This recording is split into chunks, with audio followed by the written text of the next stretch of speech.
I was a little nervous because, I mean, she's like obviously a huge icon in the Latin community, and like my grandma is in love with her. My dad, when he heard that I was gonna be working with Gloria, he was like, oh my God, you know, your whole family is gonna go crazy over this. So I was like a little nervous, but honestly, when I met her, it was like completely fine. It was just, she was so welcoming and had such a warm energy that it really, it didn't make me feel nervous at all. It just felt like I was like, at the end of the show, it really felt like it was like my Grandma Gigi, but Grandma Gloria. I mean, she was just so fun and had so many stories and was just very welcoming. So I mean, I had the most amazing time getting to know her. She's going on a road trip across America to go to Cat Francisco with her Grandma Gigi, and that is where Gabby loses the dollhouse.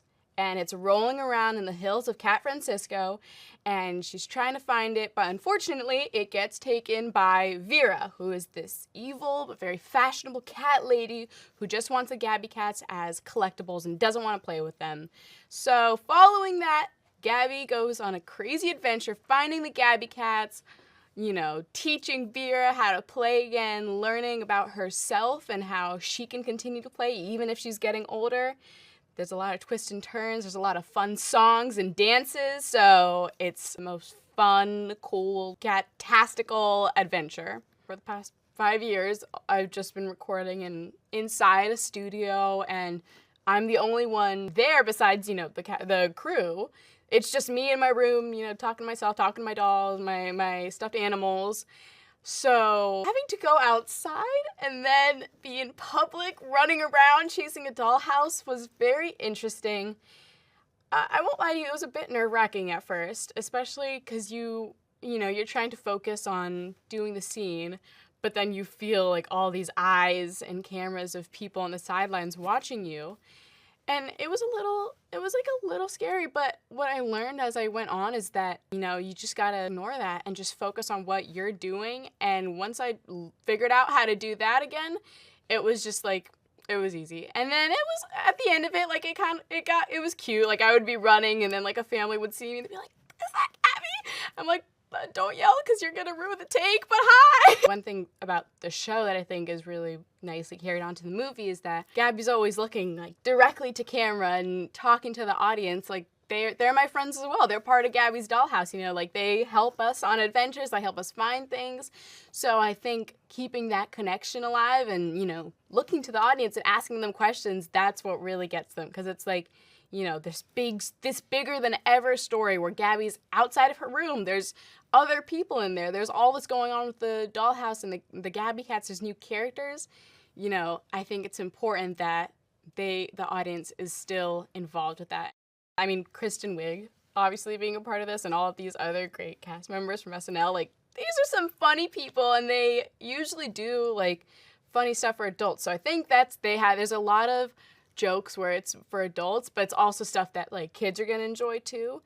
And I think also, I mean, whenever you go to a DreamWorks movie, there's always like a little something for the both adults and kids. And I think Gabby's Dollhouse does a great job of keeping stuff where it's like kids are gonna find funny, and then parents are also gonna find funny because they like understand it a bit more, but it's like something where we're all laughing together. So there's plenty of moments like that. It's not just for preschoolers, it's for everybody. The theme of the movie is about, you know, the magic of play and how you never have to, at any age you can play. And I think that's kind of universal to a lot of people because it's, you know, kids love to play, and then as they get older they might think, oh, maybe I shouldn't play anymore. And then adults especially, I mean, you see it with Vera, she talks about how she's too grown up to play. And I think this movie is a great reminder to everybody in the audience that, you know, age does not have anything to do with if you want to have fun and you want to play and, you know, enjoy that kind of life more. Twiggy is short and adorable, and kind of like me. I would say I'm tall and adorable, so we're close. We're very close to one another in that regard. And she has berries on her like guard outfit. It's pretty cute. She's a sweetheart.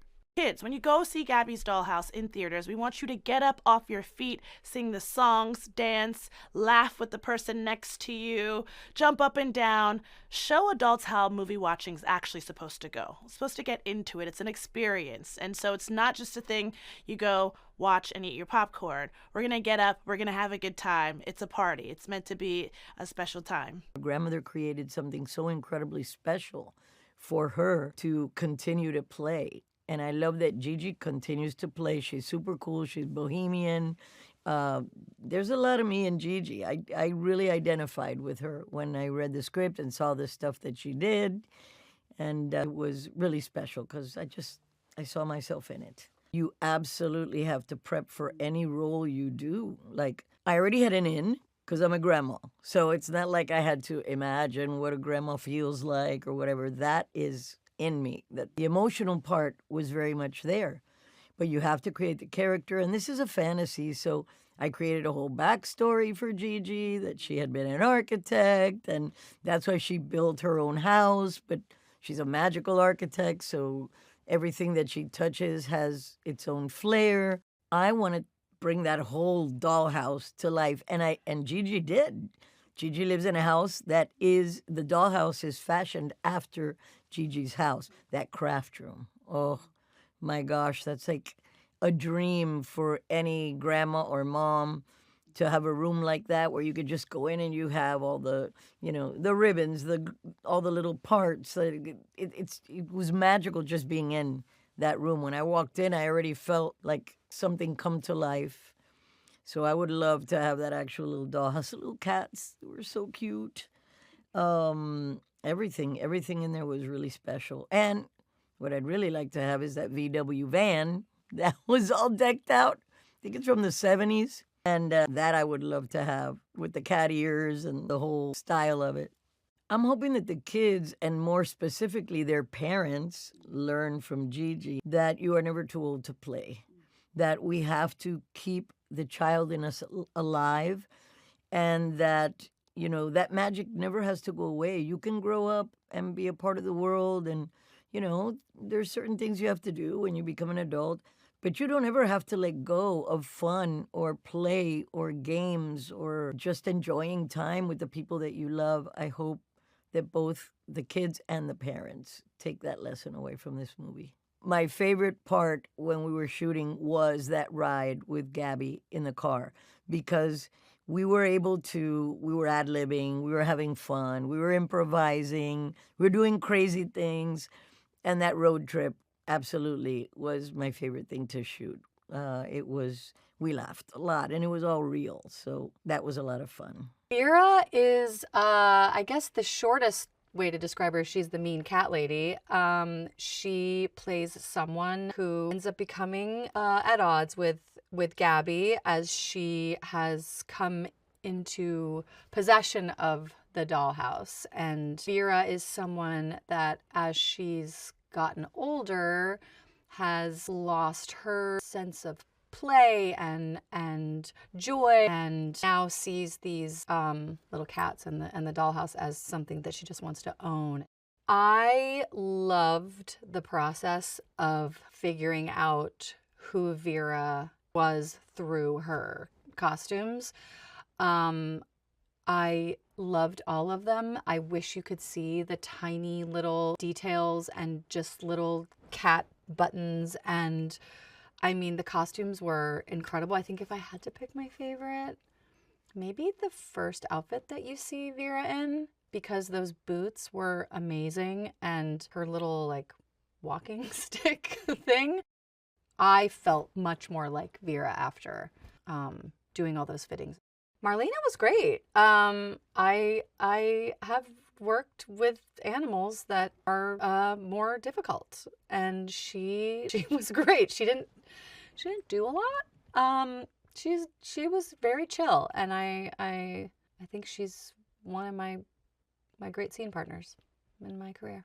My kids, this made me their hero doing this movie. I will never, I can't do anything bad ever because I'm in Gabby's Dollhouse. They are obsessed. They have watched it for a long time. They play with the Legos. They have Gabby sweatshirts. They are very excited, and they ask me about it all the time.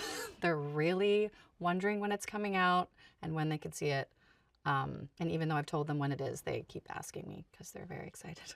I love Laila. I think in the show, obviously she's the show, and she's such a huge part of what makes it work and the popularity of the show. And having someone like her with her energy and spirit, especially because she talks to the kids through the camera, there's just something really warm and friendly that just kind of draws you in, and that for sure comes through in the movie. And she's also just like that in real life.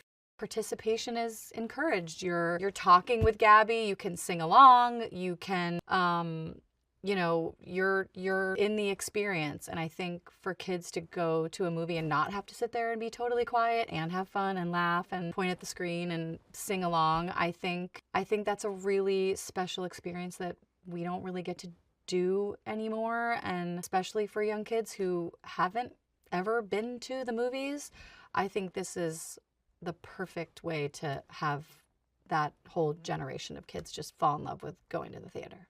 To me, it's Matthew is really just me doing an impression of someone who didn't exist yet.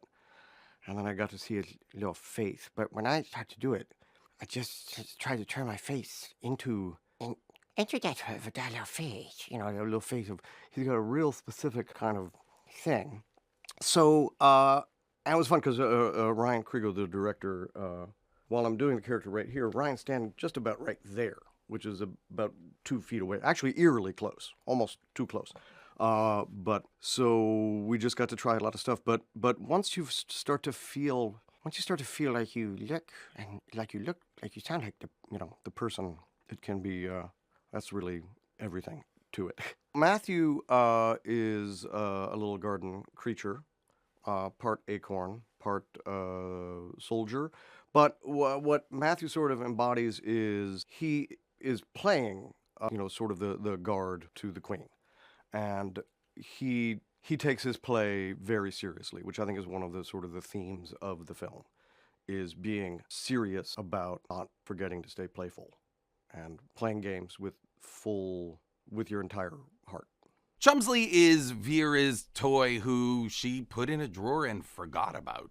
Imagine being forgotten about for years, for decades even. And then in this movie, allowed to come back to life and play with all the toppers and the boppers and everybody else. So it's pretty much Chumsley's Dollhouse, if you ask me. This is a movie for having fun.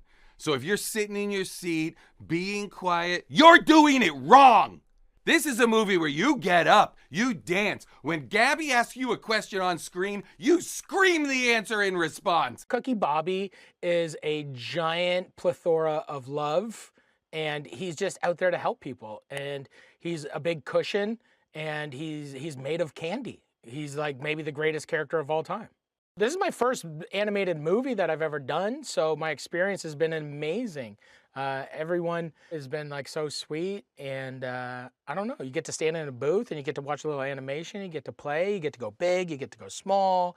I don't know, it's an amazing thing, like you're taking a voice and adding it to this character, and like, I don't know, it's a really cool process. Children are so deeply connected to that imagination of play and this kind of what we call is the magic of play, which I think is a really incredible concept that sort of grew out of, organically grew out of this this idea of watching my daughter play. And really then the flip side of that was what happens when a kid asks you to come and play with them, and the feeling of being an adult with your phone and your emails and dinner's about to get done. And you got to get all these things are happening, and you're like, yeah, sure, hang on, just let me, okay. And you get down on, on the ground and get at that level, and how hard it is as an adult, even for someone like myself who's works in imagination, how hard it can be to dust off all of the things that are happening in your life and get into that world of play.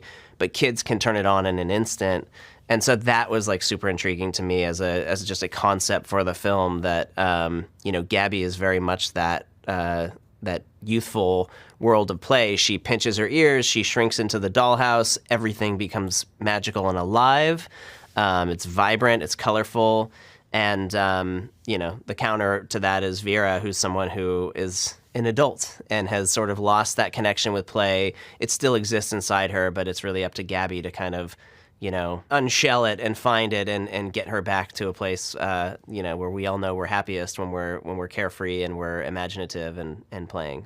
She's a legend, she's a national like a legitimate national treasure. And we were so lucky that she said yes to this role. And then watching her and Laila bond was amazing because the two of them just really, really got along. I could tell there was so much love. And Gloria really just, I could see her, caring for Laila and looking after her and like in between takes and the way that they would laugh with each other. Laila is incredible. She is just as bright of a star as you can imagine. And as big as she seems, when you watch her on TV, in person, she is just like a radiant, wonderful young woman. She's so she's intelligent. She's so bright and positive. Obviously she's got that incredible smile. She's just so warm, and you see why it works. You see why kids really react to her because she's just so inviting. And I think there's something about her that just makes you feel like automatically you're her friend. I think there are some people that just have that natural quality where it's like you meet them and you just feel like, yeah, I've known you. We know each other.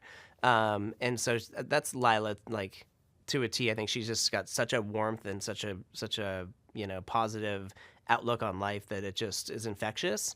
So, and it reaches through the camera, out to the kids at home. And I think that's awesome. That's why so many, Gabby's Dollhouse would not be the success that it is without Laila Lockhart Kraner. It's so awesome to give kids license to shout back at the screen and to sing along and to clap and to get up out of their seats if they need to. That's pretty awesome. For a young audience, I think they're going to be incredibly entertained. I think that we have a great sense of the movement of the film and how much interaction to get them involved, when to get into the story and the important emotional moments, and then when to say, hey, it's okay to clap and snap and shake with us and all of that stuff. So I think it's a pretty special experience, and I think that parents won't feel that sensitivity of okay, calm down, or you don't do that. It's going to be no, right from the beginning, go ahead and talk to us. We're okay. And it's really fun to sit in a theater and just watch kids interact and be natural. They're not going to the theater with all these, years of okay, put away your cell phones and be quiet. They're coming to the theater with this is going to be fun and let's make it fun. So I think we've really done that. I did feel like it was important to add all of these elements of adventure, things that kids aren't seeing necessarily in the show. There are some challenging themes. There's some moments of sadness. There's moments where kids could get a little scared. It's not a lot scared, but it's a little scared. Let's just we're working in small amounts. The action, there's some big action, but they're on top of a donut sliding down a frosted hill of cake. So it's all of the things are really balanced out. These giant worms, which would be totally scary if they weren't made out of gummy, they're gummy worms, giant gummy worms, pretty fun stuff. I embraced it as a learning experience, but, keeping in mind, that I need to make sure that Ryan's vision gets to screen and be protective of that and protect that vision. And then everything else, you hire all the best people. Catchlight Films did an amazing job with the live action. We couldn't have done it without them. And we're all on this learning experience together, from me all the way to the president of the company. We're all, we all bought into it. We all, yes, this is the very first one, but we can do it, and we can do it well. I couldn't be prouder of this film and the way it looks. It's a very tactile thing. It's unlike anything else that I can think of, where you can watch a movie and such detail is put into the textures and the fur and the lighting and just the camera work. It feels like you could literally just reach in through the screen and pick up any of those characters, like you're there playing. It's by design. We had a great, production designer, Marcelo Vignali, and, our art director Ellen Jen really were bought into that. Like, how do we make this feel like that you're in a playset, and elevated at the same time. Like, this stands up there with some of the bigger budget animated films. It really does. I can't watch the Aquarium musical number without tearing up. I've never seen anything like it. And Gabby starts that song with, "Come sing and dance with us," and you're like, yeah. And in every test screening we're in, everyone's like snapping and clapping, and they buy into it every time. And that just even just saying that gives me goosebumps. The thought of this being a kid's first movie brings me so much joy. Wow. I mean, it's not something I imagined would happen to me in my career. So it's exciting.